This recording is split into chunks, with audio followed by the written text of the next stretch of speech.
Hi everyone, Random Reviews here, and today I am reviewing Two Gentlemen of Verona by William Shakespeare. It is a very short play. It is only 53 pages long, at least in this edition. I'm not going to get into a lot of detail with the story. I'm just going to name a couple specifics. Our two main characters are Valentine and Proteus, and our other two female interests are Sylvia and Julia.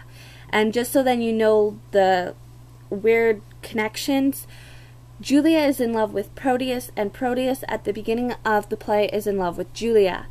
And Valentine meets Sylvia and falls in love with Sylvia, and Sylvia falls in love with Valentine. But Proteus then arrives and falls in love with Sylvia and gets Valentine banished to woo Sylvia, and Julia appears, and yeah, it's soap opera before soap opera even existed. So, a couple things with the play is, if you watched my What's Reading for this month, where I showed you what I was planning on reading for the month, you would have heard some interesting facts about this play. It is commonly regarded as his weakest play, and it is one of his smallest casts out of all of his plays. And I do agree, it is a small cast. There's under 20 characters, cast members, whatever you would like to call them. And unfortunately, I didn't find that he used what he could use. If you have a small cast, then you kind of would think that you'd see a lot of the characters a lot more, but you don't. Unfortunately, all of his scenes had under 5 cast members in the scene at the same time. And unfortunately, that's okay, but I do consider this probably one of his weakest plays. The only other play that I've read at this point was Romeo and Juliet. I had to read it for grade 10. I did not like it, but that's what I'm using as a grading scale right now. And unfortunately, I just didn't find that he used his cast. I found that he really only had 1 or 2 people interacting on the stage at the same time. And you have a whole stage, you have to remember with this. So there's a lot of empty areas, and you don't really want that in a play. So I do consider this one of his weakest plays. I do agree with the information Wikipedia gave.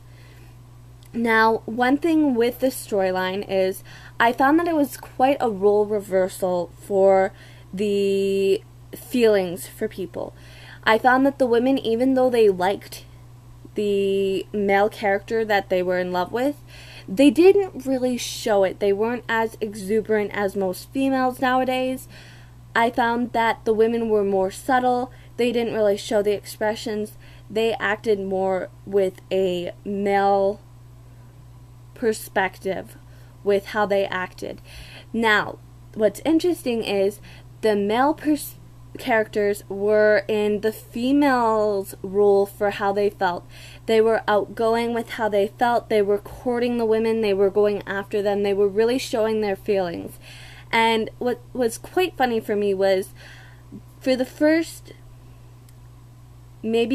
full act, I found myself laughing because the men, all they were talking about, for Proteus at least in his scenes and later on with Valentine, all they could talk about was love. How much they loved that character. How much they wanted to see that character. How that character just lit up their life, and that's all they could think about. And it was a real role reversal for what you see in the male characters and the female characters nowadays. So I really enjoyed that. You also have a scene where there is, I believe it's Proteus talking to one of his servants, and his servant is explaining how love is blind.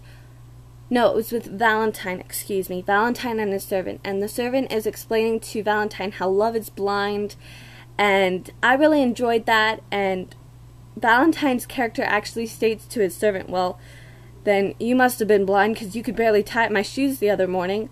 And the servant says, yes, I was blindly in love with my bed. Yep. That is my favorite Shakespeare quote now. Seriously, I'm gonna blow that up and put it on my wall. But I really did enjoy the play. It was quite an interesting read.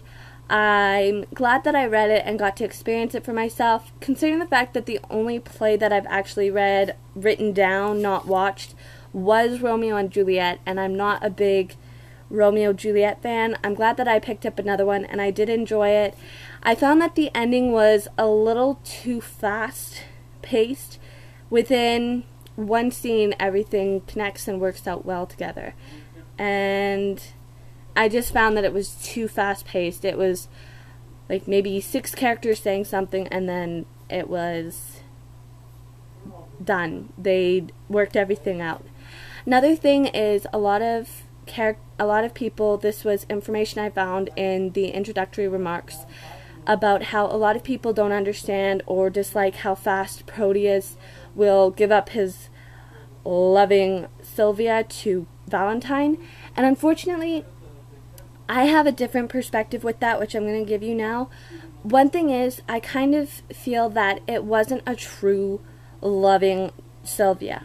I think it was just the fact that Julia wasn't there and he was missing her, and he somehow found that he used Sylvia as a replacement for Julia.